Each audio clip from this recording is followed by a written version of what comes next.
दौलत वालों को ललकारा है।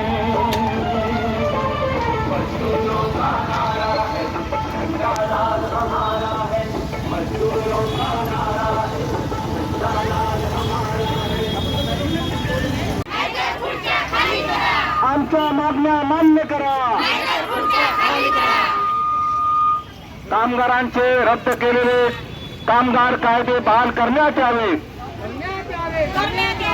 बांधकाम कामगार 44 कामगार कायदे डॉक्टर बाबासाहेब आंबेडकरांनी संविधानामध्ये जे लिहून ठेवलेले होते ते 44 कामगार कायदे मोदी सरकारने रद्द केलेले आहेत, कोड आणलेले आहेत। आणि म्हणून आपल्याला गावागावामध्ये घराघरामध्ये जागृत करायचं आहे की आमचे जे 44 कामगार कायदे रद्द केले ते आम्ही परत मिळवल्याशिवाय।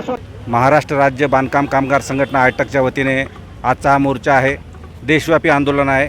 All India confederation of building and other construction AICBCW ही जी राष्ट्रीय संघटना आहे कामगारांची आयटकच्या नेतृत्वामध्ये काम करणारी, या संघटनेच्या वतीने आज पूर्ण भारतभर सगळ्या जिल्हाधिकारी कार्यालय कामगार कार्यालयावरती कामगारांचे आंदोलन आयोजित करण्यात आलेले आहे।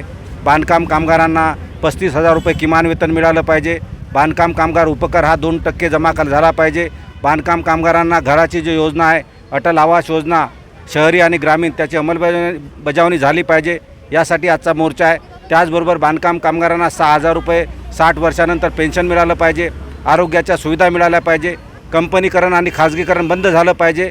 कंपनीचा जो उपकर आहे या कंपनीच्या माध्यमातून जे लूट होत आहे उपकराची ती थांबली पाहिजे।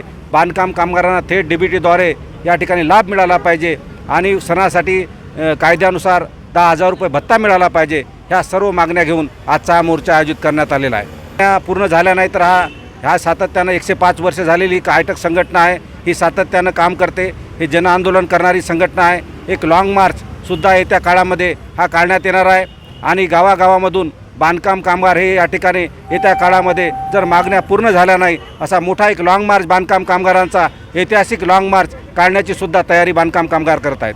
माझं नाव संजय मंडोझरे, राज्य सरचिटणीस तथा जिल्हा अध्यक्ष, महाराष्ट्र राज्य बांधकाम कामगार संघटना।